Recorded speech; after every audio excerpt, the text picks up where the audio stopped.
So from today we are going to start with neat examples of superposition of waves and waves in general. NEET के examples करने के बाद we will go and solve JEE numericals from previous exams. First question, a source of unknown frequency gives 4 beats per second when sounded with a source of 250. तो अगर 250 hertz का source के साथ 4 beats अगर produce कर रहा है तो दो पॉसिबिलिटी होती है। आपको पता है कि दोनों हमारे पास दो सोर्सेज है। मान लो एक ट्यूनिंग फोर्क है जिसका फ्रीक्वेंसी x मतलब n अननोन है, दूसरे का 250 हर्ट्ज है। तो या तो x माइनस 254 आएगा या तो x प्लस या तो फिर 250 माइनस x 250 माइनस x 4 आएगा, है ना। तो यहां से आपको मिलेगा इधर x इक्वल टू 254 और x is equal to 246. So there are two possibilities that the unknown source may have 246 या फिर 254 hertz frequency or it can have 246 hertz frequency, right?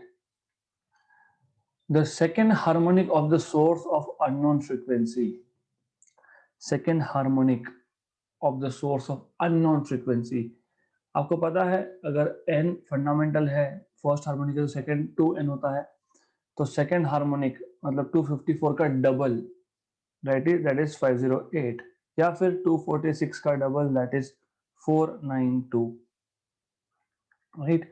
The second harmonic of the source of unknown frequency gives 5 beats per second when sounded with a source of 513.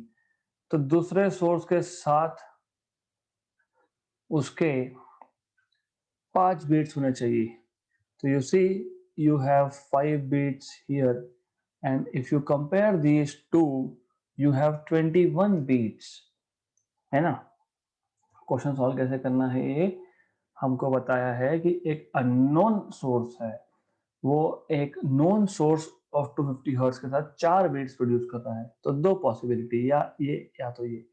फिर जो unknown था मतलब 254 या 246 में से एक, उसका जब सेकेंड हार्मोनिक लिया मतलब 508 या 492, वो 513 हर्ट्ज के साउंड सोर्स के साथ 5 बीट प्रोड्यूस करता है। मतलब सिंपल चीज है, यहाँ पे 492 और 513 में डिफरेंस 21 का है, तो ये तो पॉसिबिलिटी नहीं है। मतलब the unknown frequency that you are talking about is 254 hertz. तो option number B. Oral question था, you just have to understand how to solve this question. बहुत सिंपल है, दो पॉसिबिलिटीज थी 254 या 246, फिर इनका डबल मतलब सेकेंड हार्मोनिक 508 और 492। ये 513 के साथ 5 बीट्स, 5 बीट्स तो 508 ही बना पाएगा। 513 के साथ 492 can not make 5 beats with 513, right? This is how you're supposed to solve this question. It was easy question. Next, three sound waves of equal amplitude have frequency. So n1 is n minus 1, n2 is n, and n3 is n plus 1. They superimpose to give beats. The number of beats produced per second will be. Easy question है, बहुत ही easy है। तीन sound waves है, तीनों combine होके beats बनाते हैं, right. तो टोटल नंबर ऑफ बीट्स पर सेकेंड, अभी इन दोनों में एक बीट और इन दोनों में एक बीट, तो टोटल बीट्स कितने हुए? 2 बीट्स हुए, 2 बीट्स इन टोटल। सिंपल है ना, क्योंकि आपने क्या सीखा है, दो सोर्सेस। आपने हमेशा बोला है कि दो सोर्सेस है, दोनों की फ्रीक्वेंसी का डिफरेंस जो होगा that is frequency of the beats, मतलब फ्रीक्वेंसी प्रोड्यूस पर सेकेंड। तीन सोर्स है तो पहले दो में एक, दूसरे दो में एक, और पहले और तीसरे में दो, मतलब टोटल दो ही बीट्स मिलेंगे आपको basically in short. So n minus 1 and n plus 1 are superimposed to form frequency n, right? So n will resonate with n minus 1 and n plus 1. The total beats will be just 2 in this case.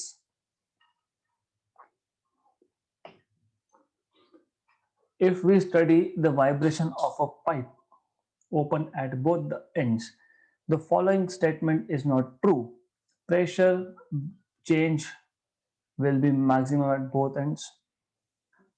Open end will be antinode. Just a minute.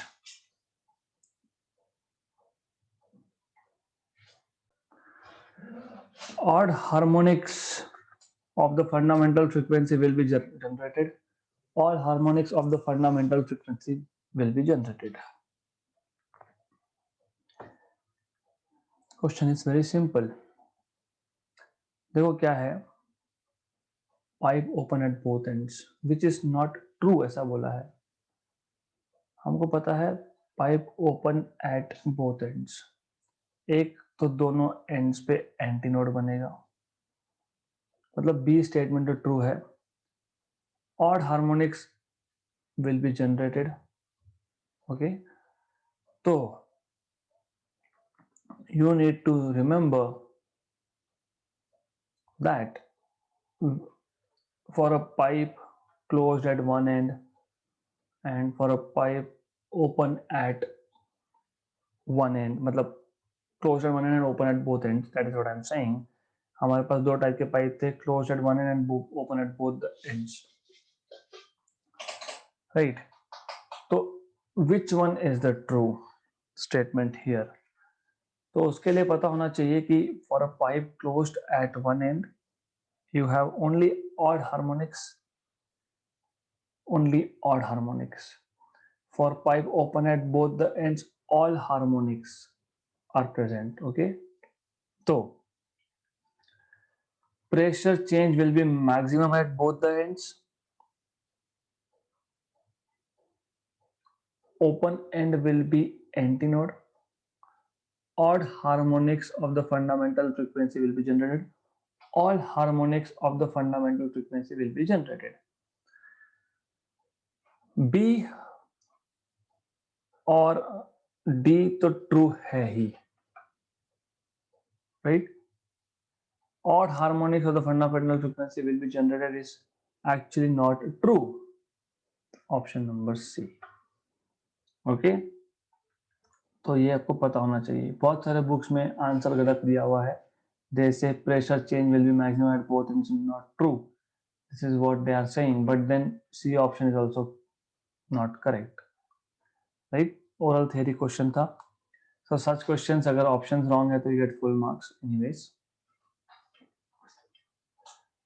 Next, the condition under which a microwave oven heats up a food item containing water molecules is most effectively is infrared waves produce heating in a microwave oven. The frequency of the microwave must match the resonant frequency of water molecule. खत्म, यही तो है. The frequency of microwave has no relation with natural frequency of water molecule. नहीं, microwaves are heat waves, so no. देखो, good that we are talking about this. Let's go into details of microwave oven. होता क्या है microwave oven में? आपके पास एक chamber है, इस चेम्बर के ऊपर एक रोटेटिंग प्लेटफॉर्म है. So you have a rotating platform on this, जिसपे आप खाना रखते हो और वहां पे स्ट्रिक्टली लिखा होता है कि स्टील यूज मत करना. फिर जो साइड्स होते हैं माइक्रोवेव के, वहां से ओवन के, मतलब वहां से माइक्रोवेव्स आ रहे हैं. Okay, microwaves have got some frequency. अब जिस खाने में पानी हो, वाटर है, मतलब वाटर पता है H2O, तो ऑक्सीजन, हाइड्रोजन एंड हाइड्रोजन. तो ये माइक्रोवेव जो है, it will be absorbed bye water molecule and the water molecule starts rotating about an axis. When it is rotating, this atoms, they are colliding with the neighboring molecules. There is collision, there is friction. Because of friction there is heat. तो जब resonance होगा, मतलब microwave और जो water molecule का natural frequency है, resonance होगा, तो they water molecules will rotate with maximum speed. So there will be maximum collision, maximum heat. So the frequency of the microwaves must match the resonant frequency of water molecules for having highest efficiency. Easy. Oral theory question था. Right. अभी ये part I don't know why some books are including in this chapter, but because we are talking about superposition में होता है resonance, इसलिए यहाँ पे ये क्वेश्चन पूछा गया है theory part में. A uniform rope of length L and mass m1 hangs vertically from rigid support. You have a rope of length L and mass m1 which hangs vertically from a rigid support. So let's say this is that rope which is hanging and the length of this is L1 and mass m1. A block of mass m2 is attached to the free end of the rope. So you have another mass m2. So rope का खुद का मास है, ये भी ध्यान दो. And then you have a block of mass m2 which is hanging from the free end of the wire rope. A transverse pulse of wavelength lambda 1 is produced at the lower end of the rope. So we are producing a transverse pulse at the lower end. मतलब we are producing a wave at the lower end, something like this. Lower end से start होगा. The wavelength of the pulse when it reaches at the top of the rope is lambda 2. मतलब basically if you say यहाँ से यहाँ तक initially जो wavelength था that is lambda 1, और जब ऊपर तक पहुंचा तो wavelength has changed lambda 2. The ratio of lambda 2 by lambda 1 is, so I'll just modify diagram a little bit. So I don't know whether if it has increased or decreased, और देखना पड़ेगा हमको. तो मान लो ये था इनिशियल वेवलेंथ, मान लो wavelength change हो रहा है, बढ़ रहा है, ऐसा मान लेते हैं कि वेवलेंथ बढ़ रहा है. तो finally when it reaches, this is lambda 2, when it was over here this was lambda 1, right? तो ये क्वेश्चन पहले तो इतना आपको समझना पड़ेगा, राइट? तो ratio of lambda 2 by lambda 1 पूछा है आपको.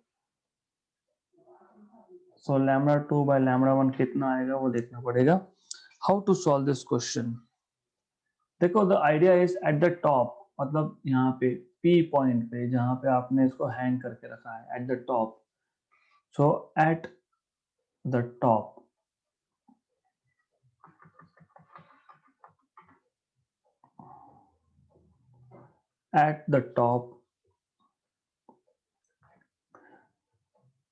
what you can write is tension T2 क्योंकि टॉप पे दो मासेस है, एक तो वायर का मास m1 और एक इसका मास m2. तो टेंशन पता है आपको, tension in wire is mg, tension in wire is m into g. तो eight the top tension T2 is basically m1 plus m2g. Correct? ये बताना चाहिए. What is the relation of tension and wavelength? आपको पता है frequency of vibration is 1 by 2L root of T by M, और आपको पता है frequency is C by lambda. So frequency is C by lambda which is under root of 1 by 2L root of T by M. Correct? तो basically this M confusion होता है, ये जो small m मैं यहाँ लिख रहा हूँ फॉर्मूला में, this small m is mass per unit length. तो जो स्मॉल m है इसको मैं हटा के सिग्मा लिख देता हूँ. तो sigma where sigma is mass, total mass upon total length, तो कांस्टेंट क्वांटिटी है. तो what do we notice from here is, what do we see from here is, है ना? ये बताना चाहिए. Frequency is 1 upon 2L root of T by rho basically, ये पता होना चाहिए. Frequency is this. Then you need to find a relation between wavelength and tension. So wavelength and tension, they are inversely related. Huh? V is equal to n lambda, lambda and are inversely proportional. So if you don't want to do this, you can do it in another way. Easy है. You can say this if you want. आपके ऊपर है. You need to write down in the way you want. हमको पता है V is equal to n lambda होता है, तो lambda V by n होता है, right? Correct? Right. So n is V by lambda जो मैंने लिखा था, so you can write down the way you want. V by lambda. This is what you should be knowing. Easy task. Correct. क्योंकि बहुत सारी जगह पे there is a lot of confusion. देखो बहुत जगह पे क्या लिखा होगा, I'll tell you. They will write down lambda is V by n. मैंने भी वही लिखा है ना, lambda is V by n, तो n is V by lambda, right? फिर वो बोलेंगे and frequency जो है it is proportional to root of t. तो आप लिख दोगे frequency but n is proportional to or n is equal to 1 upon 2L root of t by sigma. Correct? So you will have lambda is equal to V by n. Okay, so and n is this, so you just will write down V by 2L root of t by rho. Right? यहाँ हो जाती है गड़बड़, because people don't realize that 1 by n is 2L root of rho by t. तो वो proportionality उल्टा लिख के छोड़ देते हैं and then they get all the answers wrong. You need to look at those things and you don't have to do mistakes. मैंने बहुत जगह पे देखा है, बुक्स में भी गलत प्रिंटेड होता है, तो you can just say from this particular equation that therefore lambda is inversely proportional to 1 upon root of t since L length को कैपिटल लिखो वो भी चलेगा, length L and L since length and rho are constants, right? Question कुछ भी नहीं है, it is simple, it is very simple. Okay, अब at bottom मतलब just here at point Q, let us say. at top मतलब point P था, at bottom मतलब point Q है. What we see is tension T1 in the string is just M2G, क्योंकि इस point Q के नीचे सिर्फ मास M2 है, तो टेंशन होगा उस मास की वजह से, right? Correct? Therefore what you can write is lambda 2 by lambda 1. हमको lambda 1 by lambda 2 चाहिए रेशियो, नहीं lambda 2 by lambda 1 चाहिए, तो lambda 2 by lambda 1 is equal to root of T1 by T2. So root of T1 is M2G upon T1 is M1 plus M2G. G cancel out हो जाएगा, तो आ जाएगा आपके पास under root of M2 upon M1 plus M2. तो ऐसा तो ऑप्शन ही नहीं दिया है. That is why I was telling you that in many places there are misprints. Okay, so tension T1 is M2G and T2 is M1G. So basically you need to check for yourself what is going right and what is going wrong. या फिर एक ही चीज है that you can change the question itself to get M2 upon M1 plus M2 का root का inverse. तो there has to be corrections, right? तो ऐसे क्वेश्चंस में don't worry, you get correct answers. मैं करेक्ट मार्क्स, टोटल मार्क्स मैं वापस बता देता हूँ आपको what you have to do.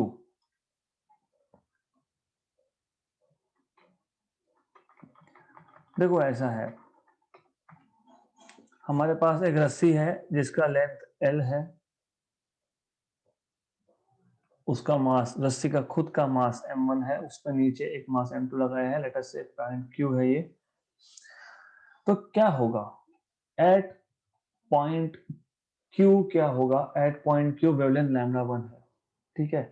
Tension जो है मैं T1 बोलता हूँ, दैट इज m2g, क्योंकि टेंशन कहां से आता है? जब फोर्स लगाते हो तो पॉइंट Q के नीचे सिर्फ एक ही मास है m2, और वो m2g gravity acting on m2g पे ग्रेविटेशन फोर्स है, लेकिन m2 वायर कनेक्टेड है, तो वायर में टेंशन होगा m2g, है ना, एट T1, राइट। हमको और क्या पता है, हम अभी देखते हैं पॉइंट Q पे, P पे क्या हो रहा है। So at point P what is happening? At point P क्या हो रहा है? It is T2, that is m1 plus m2g, क्योंकि पॉइंट P पे रस्सी का खुद का मास m1 और नीचे m2, तो टेंशन आ गया m1 प्लस m2g। और हमको क्या पता है, frequency is proportional to root of T upon rho, where rho is mass per unit length of the wire, correct? Right, so you have to do this, okay? Then, or you can write down little bit in details. N is equal to 1 upon 2L root of T by M. M मतलब यहाँ पे मास per unit length है, right? मैं आपको बता रहा हूँ गलती कहाँ होती है। You have, that is why I am taking second time. You will know very soon where is going wrong. तो n is equal to n, v is equal to n lambda, तो n is equal to v by lambda, 1 by 2L root of T, tension T है ना, तो T upon mass per unit length, पर मास per unit length किसका? Wire का। तो you have to know this thing that wire का mass per unit length है ये रो, ओके। देन आगे क्या करेंगे? आगे इंपॉर्टेंट है, आगे आप you will say mass per unit length is constant for the wire because it's a constant quantity of wire, m1 by L है, हाँ। by the way, इसके आगे और गलती होने के चांसेस है, मैं बता देता हूँ पहले ही। तो what people do is v by lambda 1 is equal to 1 upon 2L root of T1 upon rho, rho is mass और unit length of the wire, ऐसा लिखते हैं। फिर T1 को लिखते हैं m2g, है ना, फिर T2 को लिखते हैं m2g। फिर जब लैम्डा 2 के लिए लिखते हैं तो they write 1 by 2L T1 is m1 plus m2 upon m1 by L, और g तो है ही ऊपर, तो I am not writing complete. फिर रेशो ले लेते हैं, फिर बोलते हैं 1 by lambda 1 upon 1 by lambda 2 is equal to 1 by lambda 1 m2 by m1 upon under root of m1. What is happening? I don't know why it is not working properly. Something happened to my pad. Sorry, v by lambda 2 1 upon 2L root of m1 plus m2g upon m1 by L, ऐसा भी करते हैं, correct. और फिर ratio लेते हैं, अरे वो रेशियो लो, कुछ भी लो, ये कैंसिल हो जाएगा, इसलिए डोंट वेस्ट योर टाइम। इसलिए क्या करना, that is why I was telling you this, यहां से आप डायरेक्ट बोल दो that root of T is proportional to 1 by lambda. इसका मतलब lambda 1 by lambda 2 is under root of T 2 by T 1। तो lambda 1 by lambda 2 T2 is at point P m1 plus m2 and T1 is at point Q that is m2।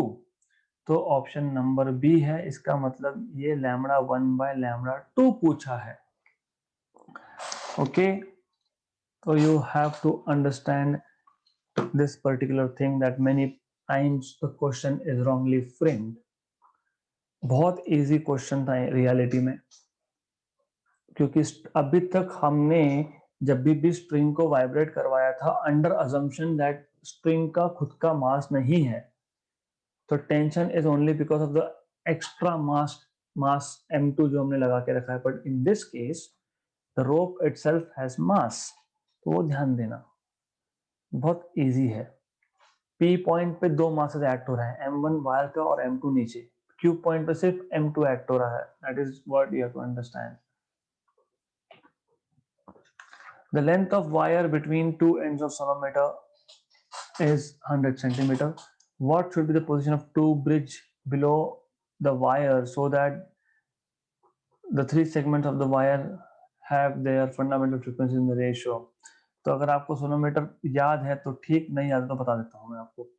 तो ये एक sonometer box होता है, इस box में मतलब air column होता है, so you have some opening, ऐसा ओपन होता है एयर जाने के लिए, एयर कॉलम होता है, उसके ऊपर आप basically you have wire and there are two knives, तो you have two knives, let us say here and one here. Okay, यहाँ पे एक रिजिड सपोर्ट के थ्रू हम लोग एक वायर को माउंट करते हैं समथिंग लाइक दिस, और फिर यहाँ पे पुली अरेंजमेंट होता है, फिर पुली अरेंजमेंट से वायर नीचे आता है और नीचे एक टेंशन प्रोवाइड करने के लिए एक वेट रखने के लिए प्लेट्स होते हैं यहाँ पे, तो you put some plates here and then you have a pulley arrangement here. तो यहाँ पे आपका एक पुली अरेंजमेंट होता है बेसिकली, इस पे आप एक पेपर रखते हो, फिर आप ट्यूनिंग फोर्क से वाइब्रेट करवाते हो, ट्यूनिंग फोर्क का फ्रीक्वेंसी और एयर कॉलम का फ्रीक्वेंसी मैच हो गया तो पेपर गिर जाता है, then you say that resonance हो गया, राइट। तो उन्होंने बोला है what should be the position of two bridge below. अभी ये जो लेंथ ऑफ वायर है, मतलब लेंथ ऑफ सोनोमीटर बॉक्स है, वो 100 सेंटीमीटर है, राइट। तीन सेगमेंट बने ना, सेगमेंट 1, सेगमेंट 2, सेगमेंट 3, तीन बना है, राइट, करेक्ट। तो ब्रिज को मैं यहां से ले, मान लो x1 पोजीशन है, so this position let's say is x1, और यहां से यहां तक सेकेंड ब्रिज का जो पोजीशन है लेट्स से x2। तो what should be x1 and x2 so that the three segments of wire have their fundamental frequencies in the ratio 1:3:5? अच्छा क्वेश्चन है ये, सिर्फ सॉल्व करते आना चाहिए। क्या है देखो, what we know is this, हमको पता है लेंथ 100 सेंटीमीटर दिया हुआ है, देन हमको पता है फ्रीक्वेंसी, अगर आपको याद होगा मैंने अभी लिखा था frequency is equal to 1/2 L root of T by M, M मतलब रो, मास पर यूनिट लेंथ, है ना। टेंशन सेम होगा क्योंकि टेंशन यहाँ पे वेट बैलेंस से आ रहा है, तो सेम स्ट्रिंग है, टेंशन सेम रहेगा, टेंशन कांस्टेंट। सेम स्ट्रिंग है तो मास पर यूनिट लेंथ भी सेम है, मतलब frequency is proportional to L, since tension and rho both are constants, right? तो n is proportional to 1/n, ये पता होना चाहिए आपको। आपको फ्रीक्वेंसीज देखो क्या है, it is very simple thing. तो आपको बोला है कि फंडामेंटल फ्रीक्वेंसीज का रेशो, फंडामेंटल फ्रीक्वेंसीज का रेशो 1:3:5 आने के लिए पोजीशन क्या होगा। इसका मतलब basically what you can say is n1 is to n2 is to n3 is equal to, है ना, you will write 1/L1 is to 1/L2 is to 1/L3, correct, right। What does this mean? This means simple thing, reciprocal है दोनों side पे. This means L1 is to L2 is to L3 is equal to 1 upon N1 is to 1 upon N2 is to 1 upon N3. मतलब मुझे length का ratio मिल गया 1/1, 1/3 और 1/5. तो what I have obtained is the ratio of length. Correct. Right. इसका मतलब ये होता है, ठीक है, आप इसको जब सॉल्व करोगे तो you will have 15 is to LCM जब लेते हो आप तो 15:5:3 आएगा वो, राइट. तो हमको मिल गया 15:5:3. तो लेंथ का रेशियो होना चाहिए 15:5:3. मतलब ये जो पहले पोर्शन का लेंथ है ना L1, it should be first, second और थर्ड का ratio 15:5:3.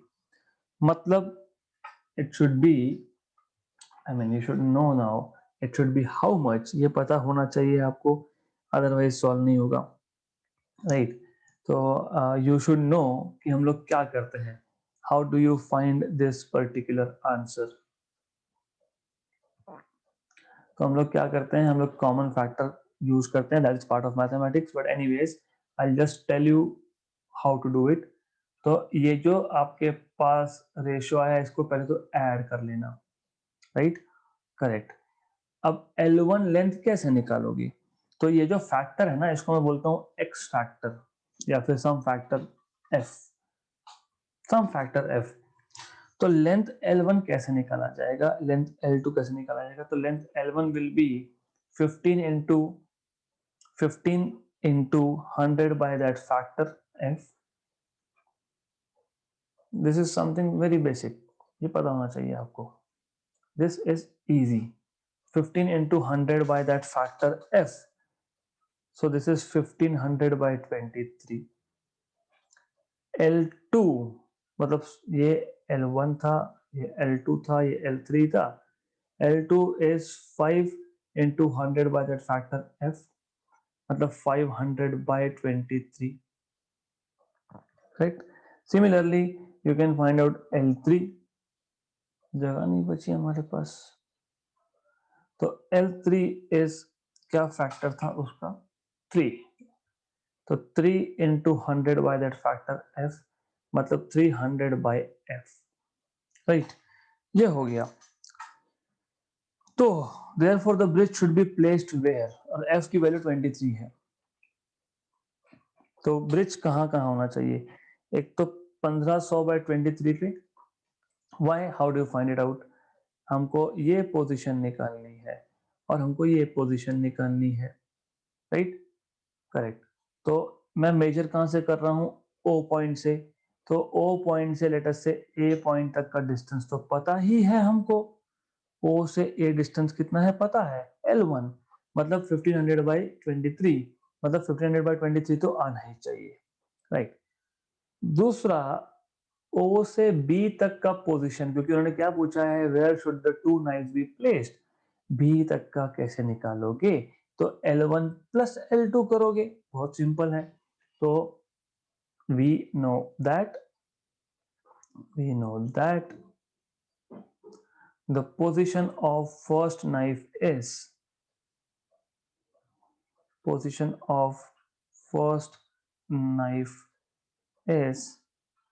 L1, that is 1500 by 23 centimeter, and position of second knife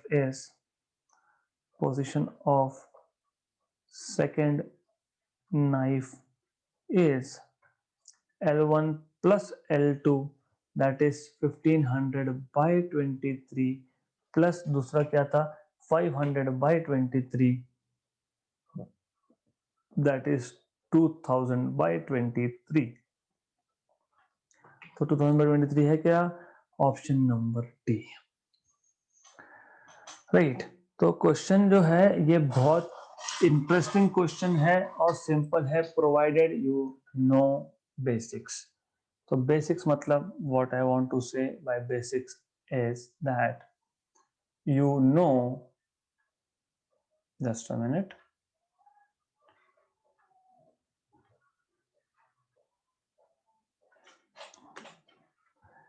एक मिनट दे दो मुझे.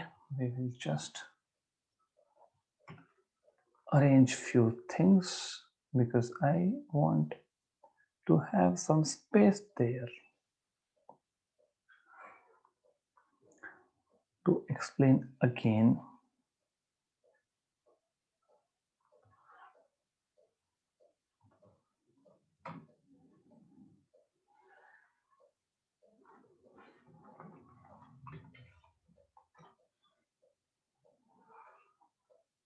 Okay.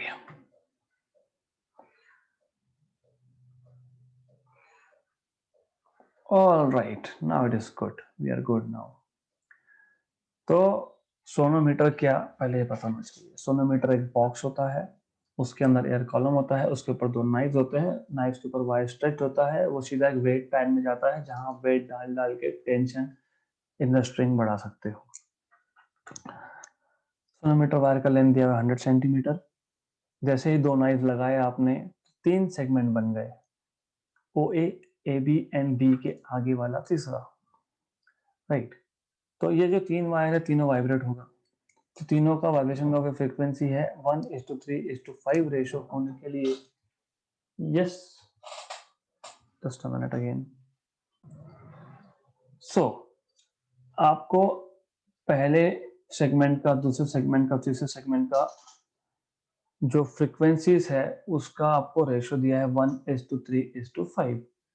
आपको पूछा है कि ये पहला और दूसरा नाइफ कहाँ कहाँ प्लेस होना चाहिए, क्या क्या पोजीशन होना चाहिए इसका. Right. Good. Then what you can do is a very simple thing. N1:N2:L3 is 1 upon N1:1 upon L2:1 upon L3 because frequency is inversely proportional to length. ये हमको पता है. तो आपको यहाँ पे लेंथ का रेशो मिल गया. फिर आपने LCM यूज करके 15:5:3 निकाल दिया. तो आपको पता होना चाहिए basic mathematics that this 15 plus 5 plus 3 some factor f. Okay. तो L1 निकालना है तो 15 into total length upon that factor f करना पड़ता है, तो 1500/23 आ गया. L2 5 into total length upon some factor f करना पड़ता है, and L3 is 3 into total length upon some factor करना पड़ता है. तो आपको L1 L2 L3 मिल गया. तो पहला नाइफ स्टार्टिंग से कहाँ पे है, L1 डिस्टेंस पे, तो 1500/3. दूसरा नाइफ कहाँ पे है, L1 प्लस L2 डिस्टेंस पे, तो 1500/23 plus 500/23, that is 223. So this is how you solve this particular question. So you see the level here is pretty good and they are asking you good questions.